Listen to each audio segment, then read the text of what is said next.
예배 시간을 통해 요한복음 말씀을 함께 묵상해 오고 있습니다. 책 한 권을 정해서 꾸준히 순서에 따라 묵상하는 것은 우리의 신앙에 유익이 있습니다. 특별히 복음서를 묵상해 가는 것은 주님이 가시는 발자취를 함께 따라가는 것만 같습니다. 예수님이 처음 2장에서 가나 혼인잔치에서 물을 포도주로 바꾸실 때 주님 나도 좀 그렇게 바꾸어 주십시오 라며 한 주를 살기도 했고, 태어나면서부터 눈먼 자의 눈을 뜨게 해주셨을 때 주님 나의 눈을 좀 뜨게 해주십시오. 죽은 나사로를 찾아가셔서 그 무덤에 살리시는 주님 모습을 보며 나에게 찾아오시는 주님을 생각해 보기도 하였습니다. 그리고 이제 십자가를 향해 한 걸음 한 걸음 나아가시는 주님의 모습을 우리는 따라가고 있습니다. 바라기는 이 요한복음을 묵상하는 이 시간들이 예배 때만, 주일에만 기억나고 마는 것이 아니라 우리의 삶의 순간순간마다 기억날 수 있기를 간절히 소망합니다. 주님은 십자가를 향해 가셨는데 나는 지금 어디를 가고 있을까? 주님은 그것을 위해 순종하셨는데 나의 삶은 지금 무엇에 순종하고 있을까? 그것만으로도, 주님 발자취를 따라가는 것만으로도 우리의 삶에는 큰 신앙의 유익이 있을 것입니다. 그래서 가능한 주일 예배 시간에는 마치 복습을 하듯이 지난주 혹은 그 지난 말씀을 한번 나누어 가면서 연결해 가려고 합니다. 지난주 12장 36절을 보시면 예수님이 상반부에 이렇게 말씀하셨습니다. 빛이 있는 동안에 너희는 그 빛을 믿어서 빛의 자녀가 되어라. 한 주간 이 말씀이요, 저에게는 많이 남더라고요. 빛의 자녀가 되어라, 우리가 잘 아는 말씀이죠. 그런데 구체적이지가 않잖아요. 어떻게 빛의 자녀가 될 수 있을까? 주님은 분명히 말씀하셨어요. 그 빛을 믿어서 빛의 자녀가 된다. 우리가 어떻게 주님의 자녀가 될 수 있을까요? 열심히 우리가 뭔가를 해서 주의 자녀가 될 수 있을까요? 성경은 그렇게 말하고 있지 않습니다. 믿음으로 우리는 주의 자녀가 됩니다. 우리의 믿음은요, 굉장한 것입니다. 우리의 믿음은 놀라운 능력입니다. 그저 지식적인 동의 정도가 믿음이 아닙니다. 주일의 시간을 지키는 종교적 행위가 믿음이 아닙니다. 우리의 믿음은 우리를 빛의 자녀로 바꾸는 능력입니다. 하나님의 선물입니다. 한 주간 우리의 믿음은 어땠을까요? 믿음이 내 속에서, 하나님을 믿는 그 믿음이 내 속에서 막 역사해서 어떤 순간에 세상의 자녀가 아니라, 욕심의 자녀가 아니라 빛의 자녀로 살 수밖에 없도록 그 믿음이 우리를 끌고 가야 돼요. 그것이 살아있는 믿음입니다. 정말 우리가 살아있는 믿음을 가지고 있다면 빛의 자녀로 살 수밖에 없는 것입니다. 창조주 하나님을 믿는 믿음, 하나님 모든 것을 지으셨지, 그 하나님이 나의 삶도 지어 가시지, 그 믿는 믿음, 그 하나님의 아들이 이 땅에 나 같은 죄인을 위해 오셨다는 그 십자가를 향한 믿음, 하나님의 영이신 성령이 오늘도 우리 안에서 말할 수 없는 탄식으로 우리를 위해 간구하신다는 그 믿음이 우리 안에 있다면요, 우리는 존재적인 변화를 경험하며 살 수밖에 없습니다. 빛의 자녀로. 더 이상 욕심의 자녀, 세상의 자녀, 세상의 방식이 아니라 그 믿음이 우리 안에서 우리를 끌고 갈 거예요. 빛의 자녀로 살아갈 수밖에 없도록. 바라기는 우리 교회가, 우리의 신앙이 그러한 믿음을 가질 수 있어서 날마다 빛의 자녀로 살아갈 수 있으시기를 주님의 이름으로 축원합니다. 이제 오늘 13장은 그럼 그 믿음의 내용이 무엇인가 한 부분을 함께 살펴보게 됩니다. 13장은 유월절이라는 시기적 때를 언급하며 시작합니다. 13장 1절을 같이 한번 읽어보겠습니다. 유월절 전에 예수께서는 자기가 이 세상을 떠나서 아버지께로 가야 할 때가 된 것을 아시고 세상에 있는 자기의 사람들을 사랑하시되 끝까지 사랑하셨다. 아멘. 이제 예수님의 십자가를 구체적으로 요한복음을 쓰면서 유월절이라는 때를 강조하고 있습니다. 그리고 유월절을 한번 다시 생각해 봐야 하는데요, 유월절은 출애굽하던 그날 밤 첫 유월절이 시작되었습니다. 이스라엘 백성은 430년 동안 이집트의 노예로 살았습니다. 여러분, 어느 민족이 400년 넘도록 한 민족에 귀속되어 노예로 살다가 그 노예 생활을 끝낸다는 것은 천지개벽이 일어나는 일이 일어나지 않고서는 불가능한 일입니다. 특별히 이집트라는 그 나라는 굉장한 강대국이었기 때문에 그 이집트의 노예 민족이었던 이스라엘이 그 노예 생활을 청산한다는 일은 사실은 불가능한 일이죠. 하나님이 모세를 바로 왕에게 보내서 10가지 재앙을 막 보여줘도 보내주지 않았으나 하나님이 마지막 방법을 선택하셨죠. 모든 처음 난 것의 죽음을 그 밤에 행하시려고 하셨습니다. 죽음을 관장하시는 분은 하나님이시라는 것을 거기서 알 수 있습니다. 여러분, 아무리 이집트의 파라오가 인간 중에서 신처럼 보여도요, 하나님이 그날 밤에 데려가겠다라고 작정하시면요, 그냥 그날 밤으로 끝나는 거예요. 아무리 우리가 내 힘으로 잘 사는 것 같고 내가 뭐든지 다 할 수 있는 것 같아도 하나님이 그날 밤 죽음을 관장하신 하나님이 데려가시면 끝이라는 것을 알 수 있는데, 하나님이 그날 그 지역에 죽음을 내보내시면서 유일하게 살 수 있는 길을 하나 열어두셨습니다. 어린 양을 잡아서 그 어린 양의 피를 문에 바른 집은 죽음의 권세가 넘어간다, 넘을 유 넘을 월이거든요. 유월절, 넘어간다라는 뜻을, 패스오버, 유월절이 그렇게 시작됩니다. 어린 양의 피를 바른 그 집문, 이스라엘 사람들만 죽음을 경험하지 않았고 그날 밤에 그들의 신분이 드디어 변합니다. 노예에서 하나님의 백성으로. 그들의 삶의 방향이 없었어요. 그냥 주인들이 시키는 데서 살다가 이제는 하나님이 정하신 가나안 땅을 향해 가는 거룩한 삶의 방향이 그날 밤 생겼습니다. 6월절은 그래서 놀라운 변화의 밤입니다. 우리에게 그대로 적용할 수 있거든요. 우리가 마치 이스라엘 민족이 이집트에 종살이했던 것처럼 우리가요, 죄의 종으로 삽니다. 우린 죄가 시키는 대로 살 수밖에 없어요. 욕심이 시키는 대로 사는 게 인생입니다. 염려와 근심에 사로잡혀 사는 것이 우리의 삶이에요. 얼마나 그 죄의 권세가 강한지요, 벗어날 상상을 못합니다. 당연히 이렇게 욕심 따라 사는 거겠지, 당연히 이렇게 죄의 권세에 묶여 사는 거겠지, 염려하며 근심하며 내가 사는 것 같지만 세상이 시키는 대로 사는 것이겠지. 그런데 6월절 어린 양 되신 예수 그리스도의 십자가의 보혈이 발라져 있는 그 영혼은 죽음의 권세가 떠나갑니다. 이제 죄의 종에서 하나님의 백성으로 신분이 변화됩니다. 방향이 없었던 삶의 방향이 이제 주님이 원하시는 믿음의 길을 향한 방향이 생기게 되는 놀라운 변화. 이제 요한복음은 6월절이라고 쓰면서 그 6월절 밤에 일어난 그 일을 예수께서 행하시기 위하여 십자가를 향해 가신다라고 우리에게 설명하고 있습니다. 1절에 보면 예수님은 이제 죽을 때가 된 걸 아셨거든요.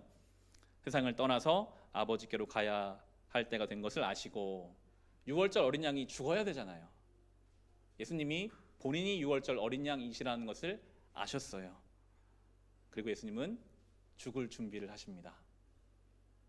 보통은 우리가 살 궁리를 하잖아요. 어떻게 살까? 그런데 예수님은 살 궁리 하신 게 아니라 죽을 궁리를 하신 것 같아요. 어떻게 죽음을 향해 갈 수 있을까? 예수님을 따라가는 성도의 삶도 그래서 비슷합니다. 잘 살려고, 내가 한번 잘 살아봐야지라고 궁리하는 것이 성도의 삶이 아닌 것 같아요. 어떻게 내가 하나님 앞에 죽음의 문을 향해 갈 수 있을까? 놀랍게도 우리가 그렇게 주님 앞에 죽을 궁리를 하며 살아가다 보면 더 완전한 삶을 살아갈 수 있도록 주님은 우리를 인도해 주십니다.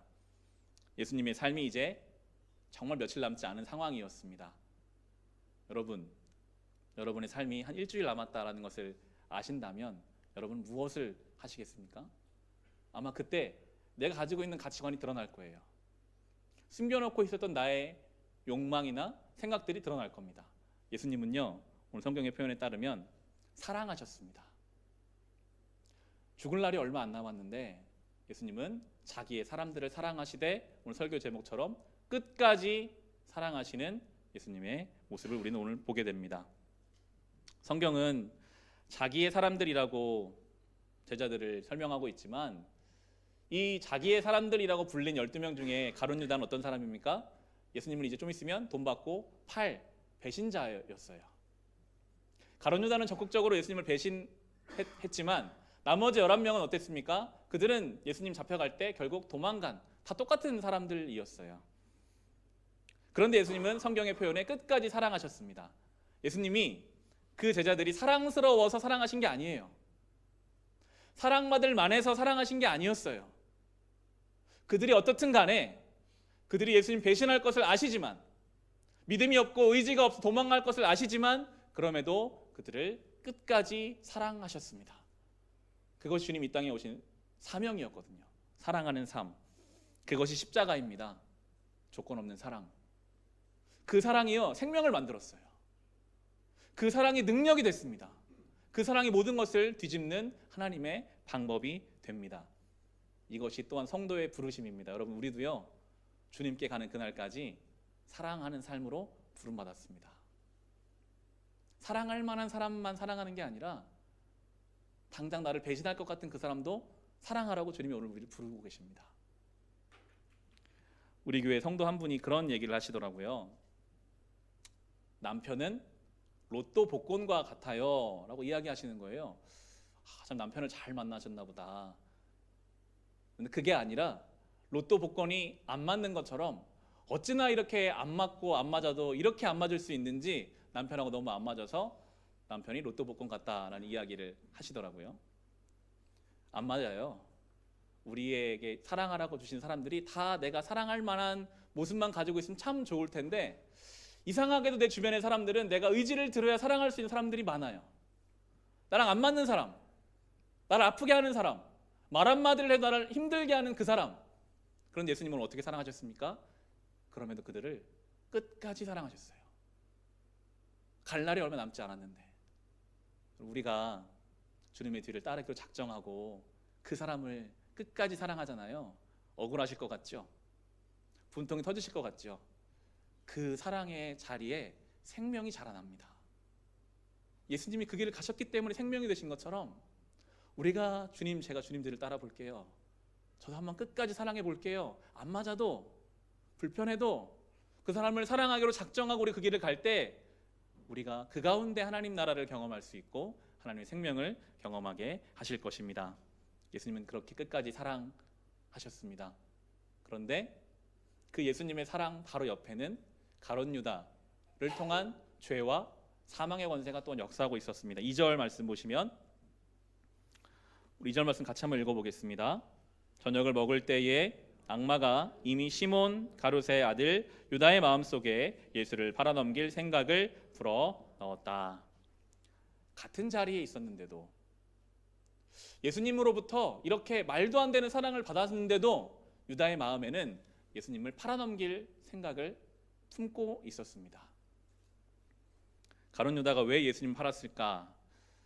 주석을 좀 찾아보고 학자들의 이야기를 좀 살펴보면 단순히 돈을 목적으로 한 것은 아니라고 이야기를 합니다. 그렇게 큰 돈도 아니었고요.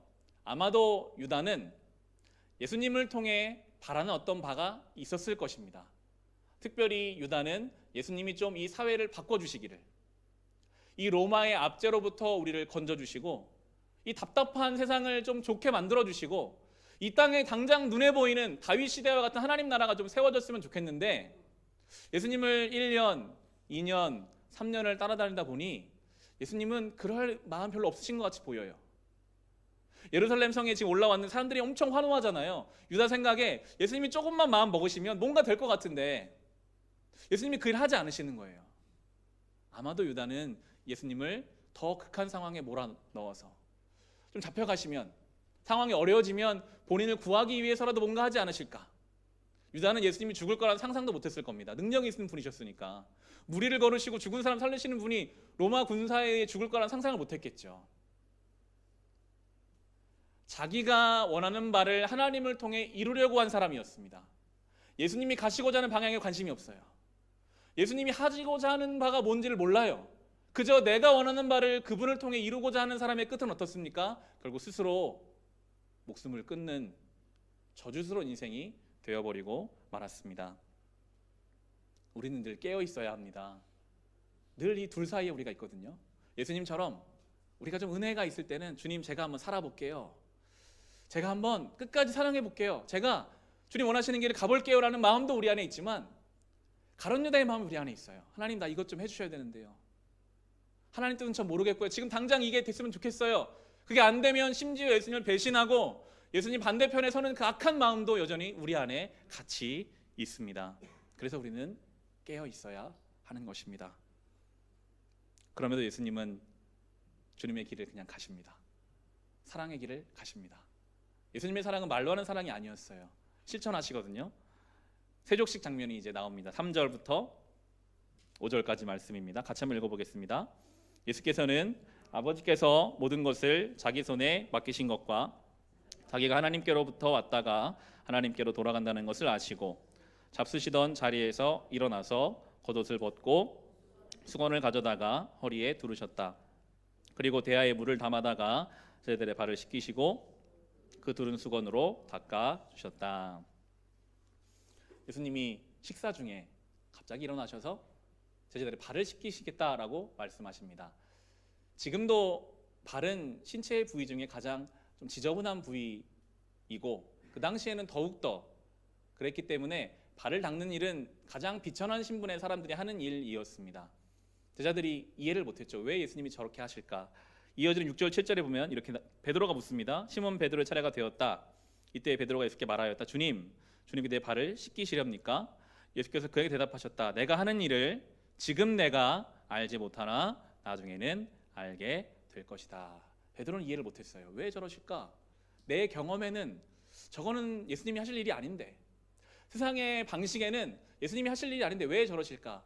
나중에 부활하신 주님을 만나고 십자가의 은혜를 베드로가 경험하고 그리고 이 요한복음을 적은 요한이 경험하고 그 밤을 떠올렸을 거예요. 예수님이 단순히 우리 발을 씻겨주신 것이 아니라 저 높은 곳에 계시던 하나님의 아들이 나 같은 죄인을 위해 이 땅에 내려오셔서 나의 더러운 죄를 주의 피로 씻어주신 것을 그때 보여주신 것이구나. 나도 만지기 싫어하고 누구에게 보여주기 싫은 나의 발을 주님이 낮아지셔서 씻어주신 주님의 그 손길을 그때 내가 경험한 것이구나. 너무나 감격스럽게 그 밤을 떠올렸을 것입니다. 때로 주님의 행하시는 일이 우리에게 이해되지 않을 때가 있어요. 왜 주님 이렇게 행하시지? 내 경험에는, 세상의 방식에는 이렇게 하는 일이 아닌데. 그런데 나중에 돌아보면 그때 그 일을 행하신 주님의 뜻을 깨닫게 될 때가 있습니다. 주님 말씀하시잖아요. 지금은 네가 깨닫지 못하지만 언젠가 깨달을 때가 올 거야. 혹 우리의 삶에 이해되지 않는 하나님의 섭리가 있을지도 모르겠습니다. 하나님 살아계신데 왜 내 삶에 이런 일이 있지? 하나님 살아계신데 왜 이런 일을 저는 나에게 겪게 하시지? 혹시 그런 때를 겪고 계시다면 믿음으로 그 때를 보내보시기 바랍니다. 어느 때가 되었을 때 깨닫게 하실 겁니다. 그때도 하나님은 나를 붙잡고 계셨구나. 그 깨달아지는 은혜가 있으시기를 간절히 축원합니다.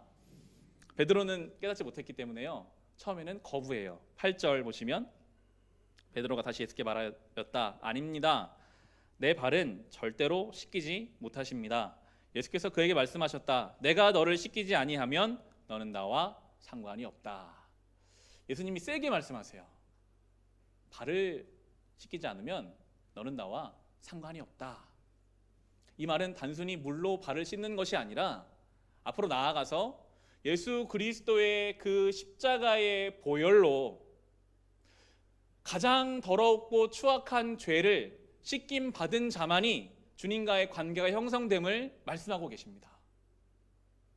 오늘 이 자리에 앉아있는 우리도요, 아무리 우리가 예배 시간을 잘 지키고 성경을 수십 번 수백 번 읽어도 나의 이 더럽고 추악한 죄를 주님께서 그 십자가의 보혈로 씻어주신 사람만이 주님과 관계 있는 사람입니다.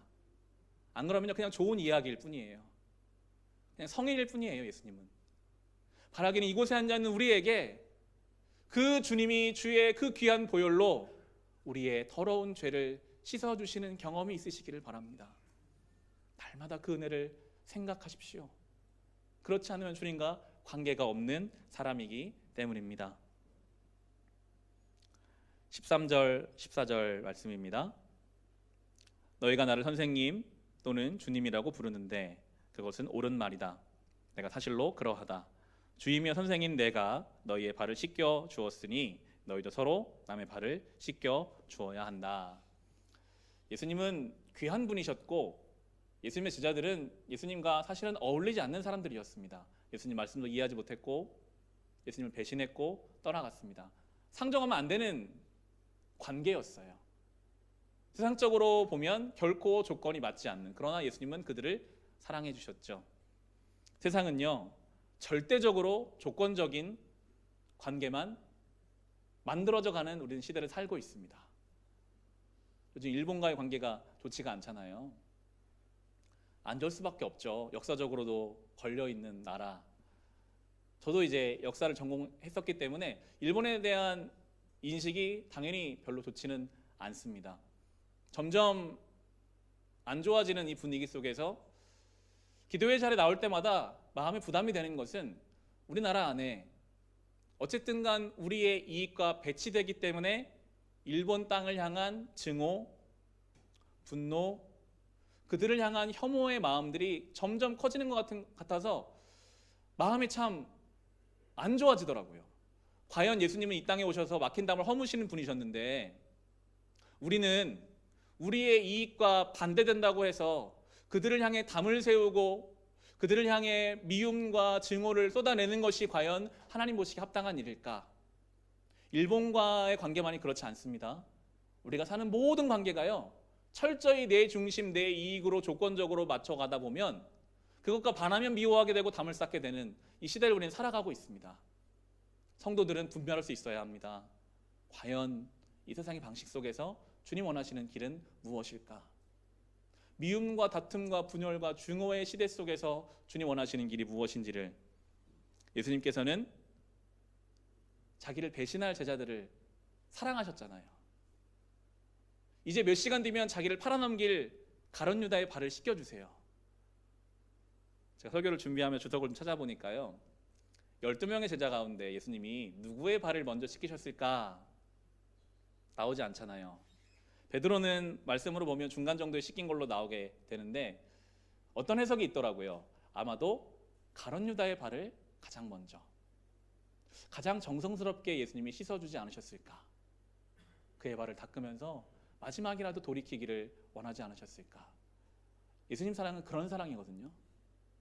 나를 배신할 사람이라고 해서 내가 먼저 배신하고 믿지 못할 사람이라고 절대 끊어버리고 잘라버리는 것이 예수님 방식이 아니라 이제 몇 시간 뒤면 나를 팔아넘길 그의 발을 정성스럽게 씻어주시는 그 주님의 사랑을 우리는 기억해야 하겠습니다. 이 섬김이라는 것, 섬김이라는 이 설교의 주제는 하지만 우리의 마음을 참 무겁게 합니다. 마음이 무거우시죠? 아이고 이제 또 가서 어떻게 섬겨야 하나, 안 맞는 사람 어떻게 돌봐야 하나. 우리 안에는 섬기려고 하는 어떤 선한 것이 너무나 부족하기 때문입니다. 우리가 하려고 하면 안 돼요. 못해요. 순서가 있습니다.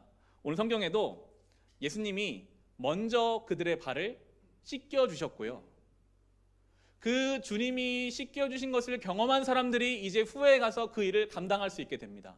그들로는 못해요. 하지만 받으면, 주님께로부터 말도 안 되는 그 섬김을 받으면, 놀라운 사랑을 받으면 이제 그 사람 안에 있던 하나님의 형상이 회복돼서 그 일을 할 수 있게 하시는 것이 주님의 방식입니다. 결국 모든 성경의 인물들은 그렇게 믿음의 길을 걸었더라고요.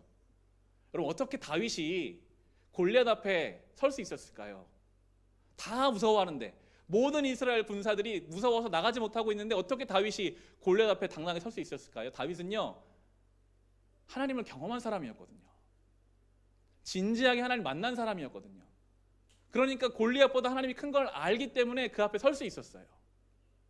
다니엘이 어떻게 사자굴 속에 들어갈 걸 알면서도 믿음을 지켰을까요? 똑같아요. 세상의 권세보다 크신 하나님을 만난 사람은 아무리 저 사자굴이 두려워도 하나님 앞에 그 믿음을 지킬 수 있습니다. 요셉이 어떻게 보디발의 그 아내 유혹을 이겨낼 수 있었을까요? 청년의 때의 성적 유혹이 얼마나 강력한 유혹인데 요셉에게는 하나님을 만난 경험, 하나님과의 관계가 있었기 때문에 이 순간의 즐거움보다는 영원한 하나님 나라 크다는 것을 그가 알고 있었기 때문이죠. 어떻게 스데반이 자기를 향해 돌을 던지는 사람들을 향해 끝까지 그들을 위해 기도할 수 있었을까요? 그가 만난 하나님 안에서 저 사람들의 죄가 불쌍하게 보일 수 있었기 때문입니다. 우리도 그래서 그 주님을 먼저 경험하는 것이 너무나도 중요합니다. 안 그러면 우리는 아무것도 못해요. 용기를 낼 수도 없고, 죄의 유혹을 이길 수도 없고, 나에게 돌을 던지는 사람을 사랑할 수도 없지만 참 놀랍게도 우리가 그 주님을 진지하게 온전하게 경험해 갈수록 우리 안에 없을 것만 같던 사랑이 생겨나고 없을 것만 같은 섬김이 생겨나고 용기가 생겨나게 되는 것입니다. 그래서 교회는 하나님과의 만남의 자리가 되어야 합니다. 자꾸만 교회는 그런 자리를 만들어야 되는 것 같아요.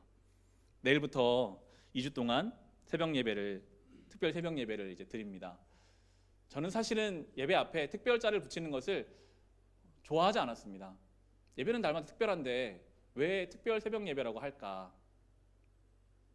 그렇게 해서라도 하나님 앞에 새로운 마음을 가지고 은혜를 사모하는 마음으로 나아가기 위해서 특별 새벽 예배를 드리는 것입니다. 예배 때에 원하는 아이들이나 성도님께 안수기도를 하려고 합니다. 제가 무슨 은사가 있거나 특별한 능력이 있어서가 아니라 사모하는 마음으로 주님 앞에 나올 주시는 은혜가 있기 때문입니다. 어린 시절 특별 새벽 기도를 하면 졸린 눈을 비비고 엄마 손을 따라갔죠. 항상 안수기도 시간이 있었어요. 저희 아버지가 목사님이시니까 집에서 추리닝 바람에 계시는 그 아버지가 교회에서 양복 입고 안수하신다고 뭐가 달라 보일 수 있었을까요? 그런데 참 놀랍게도 그 안수를 받을 때마다 뜨거운 무엇인가가 느껴지게 하시더라고요. 어린 시절 아무것도 몰라도 하나님이 살아계시는구나. 이 기도하는 중에 하나님 뭔가 역사하시는구나 하는 것을 알 수 있었어요. 바라기는 이 새벽 예배의 시간들이 우리 자녀들에게도 하나님의 살아계심을 보여줄 수 있는 자리가 되기를 원합니다. 우리가 먼저 하나님을 경험해야 말씀에 순종할 수 있습니다. 우리가 먼저 하나님을 진지하게 만나야 우리의 발을 씻겨주시는 주님을 경험해야 남의 발을 씻겨줄 수 있어요. 주님을 경험해야 저 세상의 유혹 속에서 우리는 용기를 낼 수 있어요. 주님을 경험해야 우리는 죄의 유혹을 이겨낼 수 있고요. 주님을 경험해야 나를 향해 돌을 던지는 사람까지도 우리는 품어줄 수 있는 것입니다. 우리가 그 섬김의 자리에 내려가면 예수님이 발을 씻기신 것처럼 섬김의 자리에 내려가면 그곳에 계신 우린 주님을 만날 수 있거든요. 누군가를 섬기려면, 누군가의 발을 씻기려면 그 사람 발까지 내려가야지 씻길 수 있습니다. 여러분이 이제 이 말씀을 적용해 보기 위해 누군가를 섬기려고 하신다면 뻣뻣하게 서서는 누군가를 섬길 수 없어요. 그 사람의 눈높이까지 낮아져야 돼요. 신기하게도 그 사람 눈높이까지 낮아지면 안 보이던 것이 보입니다. 이 사람이 이래서 이렇게 말했던 것이었구나. 내가 저 사람을 이해하지 못했는데 그 사람까지 낮아지면 느끼는 그 사람의 모습이 있고, 더 놀라운 것은 그 자리에 계신 주님을 만날 수 있습니다. 여러분, 섬기면 억울할 것 같죠? 섬기면 불편할 것 같으시죠? 섬기는 자가 만나는 주님의 은혜가 있습니다. 섬기는 자가 누리는 기쁨이 있어요. 군대를 전역하고 복학하기 전까지 몇 달 동안 그 당시 섬기는 교회, 아버지 목회하신 양평의 교회에서 매주 무료 급식을 하거든요. 거기에 같이 봉사를 했었습니다. 교회에서 밥을 다 100인분 이상 지어다가 역전에다가 이제 의자를 세팅하고 여러 가지를 해야 되기 때문에 일이 많고 힘들어요. 장남이잖아요. 교회 가서 이제 해야지 하고 가서 하는데, 처음에는 억지로 갔었는데 그 자리에 여러분 놀라운 기쁨이 있더라고요. 돈 한 푼 주지 않습니다. 아무것도 없어요. 그런데 섬기는 모든 성도들의 얼굴에는 기쁨이 넘쳐요. 주를 위해 뭔가를 섬길 수 있다는 그 기쁨. 고된 일이지만 처음에 시작해서 마지막 설거지를 정리할 때까지 모든 사람들의 기쁨이 넘치는 것을 경험했습니다. 주를 위해 섬기는 자에게는 기쁨이 있습니다. 그 기쁨이 우리 영혼을 빛나게 할 것입니다. 그 기쁨을 경험하시기 바랍니다. 결론입니다. 15절 말씀 같이 한번 읽어보겠습니다. 내가 너희에게 한 것과 같이 너희도 이렇게 하라고 내가 본을 보여준 것이다. 아멘. 예수님은 가장 최고의 교육자이셨던 것 같아요. 예수님은 최초의 제자 훈련을 시작하신 분이시기도 하셨죠. 그 예수님은요, 가르치실 때 결코 말로 가르치지 않으셨습니다. 오늘 본문의 말씀처럼 본을 보여주셨어요. 먼저 그 일을 행하셨어요. 그리고 그 길을 따라오라고 하셨습니다.